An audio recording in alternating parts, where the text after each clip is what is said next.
In diesem Video möchte ich gerne dir einen Überblick geben, wie wir zusammenarbeiten im Bereich der laufenden Buchhaltung. Im Detail möchte ich einmal der Zusammenarbeit im Bereich Buchhaltung klären. Ich möchte erklären, was machen wir eigentlich laufend, was passiert bei der Umsatzsteuervoranmeldung, welche Tätigkeiten machen wir nur einmal im Jahr und abschließend, was machen wir eigentlich mit allen Daten, die nicht im Kontist-System waren, sprich mit den Daten von einem vorherigen Steuerberater, mit den bisherigen Buchhaltungsdaten oder auch mit anderen Bankkonten. Zunächst einmal zum Grundsätzlichen der Zusammenarbeit. Wir übernehmen jetzt komplett deine Buchhaltung und weil es da manchmal zu Verwirrung kommt, wir nutzen da kein Datev-System oder wir arbeiten auch nicht mit LexOffice, sondern im Hintergrund zu Kontist gibt es eine Backoffice-Übersicht für uns. Damit machen wir unsere Buchhaltung. Das heißt, Kontist ist dein Buchhaltungssystem, in dem du auch alle deine Informationen bekommst. Damit das möglichst in Echtzeit und möglichst reibungslos funktionieren kann, brauchen wir deine Mithilfe. Das heißt, es gibt ein paar Regeln, an die du dich halten musst. Und die wichtigste Regel überhaupt ist die klare Trennung von Geschäftsausgaben und Privatausgaben. Die Geschäftsausgaben sollen in Zukunft bitte ausschließlich über das Kontist-Konto laufen und die Privatausgaben bitte ausschließlich über ein privates Konto. Über Kontist also alles Geschäftliche. Das bedeutet alle Betriebseinnahmen und Ausgaben und auch alle laufenden Verträge. Das heißt auch Leasingkosten für ein Auto, auch Handykosten für den Vertrag, Softwarelizenzkosten. Auch wenn du zum Beispiel Apple ID hast, bitte versuch das zu trennen, privat und geschäftlich, dass über das Unternehmen ganz sauber nur die geschäftlichen Kosten laufen. Wenn du Kosten hast, die sowohl für im privaten und betrieblichen Bereich gelten, wie zum Beispiel Leasingwagen für dein Auto und du nutzt das Auto auch privat, vollkommen nachvollziehbar, bitte versuche diese Kosten alle über das Kontist-Konto zu bezahlen, weil dann können wir den betrieblichen Nutzungsanteil rausrechnen. Einzige Ausnahme ist deine private Wohnungsmiete und den Anteil, den du für dein Arbeitszimmer brauchst, wenn du ein Homeoffice eingerichtet hast. Diesen Anteil, das darfst du gerne weiterhin über das Privatkonto bezahlen. Aus dem einfachen Grund, weil auf privaten Wohnraum auf der Miete ist keine Umsatzsteuer enthalten. Das heißt, das brauchen wir nicht in der monatlichen Umsatzsteuervoranmeldung. Das ist der ganze betriebliche Anteil.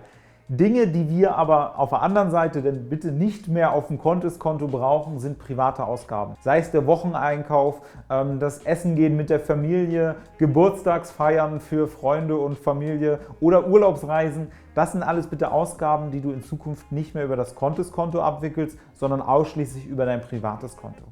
Was du natürlich jederzeit machen kannst, ist, dass du dir Geld von deinem privaten Konto und deinem geschäftlichen Konto hin und her überweist. Das ist überhaupt gar kein Problem, aber die eigentliche Ausgabe in Zukunft bitte ausschließlich über das private Konto, wenn es private Kosten sind. Zweite Grundregel und mindestens genauso wichtig ist, neben der sauberen Trennung ist, wir brauchen für jede Transaktion auf dem Kontist-Konto einen Beleg. Das heißt, bitte lade uns hoch für jede Transaktion eingehend und ausgehend den entsprechenden Beleg in der Kontist-App. Du kannst mit der mobilen App ein Foto machen, ganz einfach, oder du kannst dich über die Browser-Version bei Kontist einloggen und da jeweils die Rechnung hochladen. So stellst du uns quasi die Rechnung zur Verfügung und wir können mit der Buchhaltung beginnen. Es gibt noch so ein paar zusätzliche Regelungen und Besonderheiten, auf die ich noch mal kurz eingehe. Das eine Thema ist, ein zweites, drittes, viertes Geschäftskonto funktioniert in dem System natürlich nicht, weil wir dann die Daten nicht bei Kontist im System haben. Das beinhaltet auch Kreditkarten. Das heißt, wenn du zum Beispiel eine American Express nutzt oder eine andere Kreditkarte, die einmal im Monat einen Betrag abbucht, versuche diese Karte in Zukunft nicht mehr zu verwenden, weil wir diese Daten nicht in Echtzeit bekommen, sondern immer nur einmal im Monat und dann können wir dir nicht den richtigen Überblick über deine Buchhaltung gewährleisten. Nutze für solche Ausgaben bitte in Zukunft die Kontist-Karte. Generell sind Kosten, die über ein anderes Konto laufen, immer schwierig. Auch PayPal als Beispiel. Versuche die Nutzung von PayPal auf ein Minimum zu reduzieren. Ich weiß, gerade im Internet geht es nicht immer, weil manchmal ist PayPal das einzige Zahlungsmittel, was gut funktioniert. Wichtig ist da aber, dass du PayPal nicht wie ein eigenes Konto mit Kontostand nutzen solltest, wo Geld rein und raus geht, sondern wirklich rein als durchlaufende Position. Das heißt, wenn du Geld bezahlst, wird es direkt auf dein Konto abgebucht und quasi bezahlt. Ansonsten können wir die Buchhaltung über PayPal leider nicht abwickeln. Ein anderer Part neben dem Bankkonto ist Barausgaben. Barausgaben sind bei uns immer ein großes Problem, weil auch da sehen wir natürlich nicht in Echtzeit, was gerade passiert. Nutzt bitte in Zukunft so viel wie nur irgendwie möglich die Kontist-Karte. Ich verstehe aber, ich bin selbst selbstständig, ich wohne selbst in Berlin und ich weiß, es ist manchmal schwierig, und wenn ich ein Geschäftsessen in einem Restaurant habe, dann gibt es oft genug die Situation, dass das Restaurant keine Kartenzahlung akzeptiert, dass das Kartenzahlungsgerät kaputt ist oder wie auch immer. Das heißt natürlich nicht, dass du dich jetzt einladen lassen musst, sondern du darfst natürlich bar bezahlen. Und es gibt zwei Möglichkeiten, wie wir trotzdem damit umgehen können. Die erste Möglichkeit ist mein Favorit. Du bezahlst das Geld quasi privat und erstattest dir das Geld dann von deinem Kontoskonto auf dein Privatkonto. Nur als Beispiel, ihr geht essen für 100 €, du bezahlst das mit deinem privaten Geld und überweist dir zeitgleich 100 € von dem Kontoskonto auf dein privates Konto, hast dann eine 100 € ausgehende Transaktion auf deinem Bankkonto und kannst bei dieser Transaktion dann den Bewirtungsbeleg hinterlegen und wir können es so in der Buchhaltung berücksichtigen. Wenn dir das zu viel Arbeit ist, dann kannst du uns auch diese Barbelege sammeln und uns einfach regelmäßig per E-Mail oder in der Contest-App zusenden und wir berücksichtigen sie dann in der Buchhaltung. Dann allerdings nicht mehr in der monatlichen Umsatzsteuervoranmeldung, sondern nur in den Jahresabschlussarbeiten, wenn wir die Umsatzsteuererklärung erstellen. Wenn das gegeben ist, dann können wir in Echtzeit deine Buchhaltung erstellen. Was heißt das? Wir sitzen im Hintergrund, haben deine Transaktionen und deine Belege und können quasi mit der Buchhaltung beginnen. Du wirst uns quasi in Echtzeit über die Schulter blicken können und zwar jederzeit, indem du deine Contest-App aufmachst, in die Transaktionen gehst,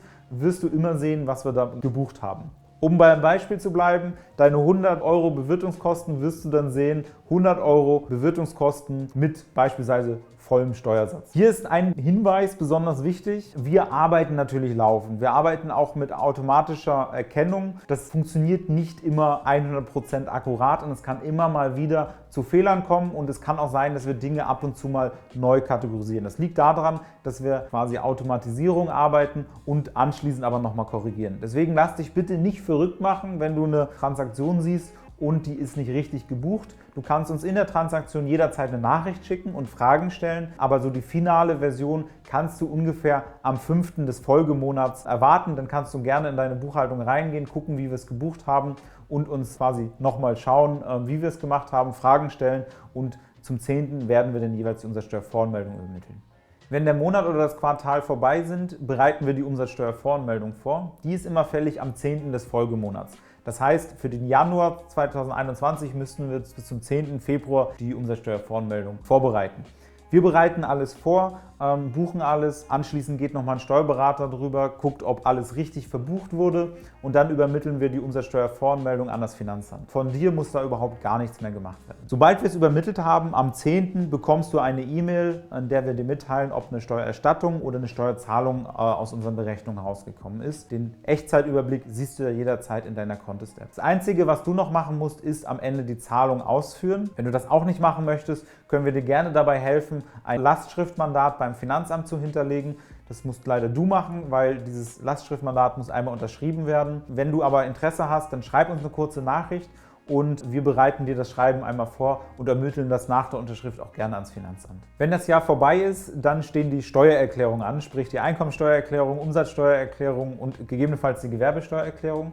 Es gibt ein paar Tätigkeiten in der Buchhaltung, die man üblicherweise einmal im Jahr macht, die wir auch nur einmal im Jahr machen. Dazu gehört es, die Anschaffungs-, das heißt die Vermögenswerte, das Anlagevermögen abzuschreiben, das Berechnen der Homeoffice-Regelungen oder auch die erwähnten Barausgaben, die du uns einfach per E-Mail zur Verfügung gestellt hast, die berücksichtigen wir nur einmal im Jahr. Jetzt fragst du dich vielleicht, was machen wir eigentlich mit allen Daten, die vorher entstanden sind? Das heißt, solange alles in dem Contest-Universum stattfindet, können wir dir in Echtzeit eine Buchhaltung übermitteln. Aber wenn wir Jahresabschlussarbeiten machen, brauchen wir selbstverständlich auch alle Daten des Jahres, die nicht in Contest stattgefunden haben. Da würde ich dich bitten, uns so zügig und früh wie möglich alle Unterlagen zur Verfügung zu stellen. Das heißt, alle Unterlagen, zum Beispiel über Kreditkartenabrechnungen, zum Beispiel auch über vorherige und sonstige Geschäftskonten, die du jetzt in Zukunft hoffentlich nicht mehr benutzt, idealerweise als CSV-Format.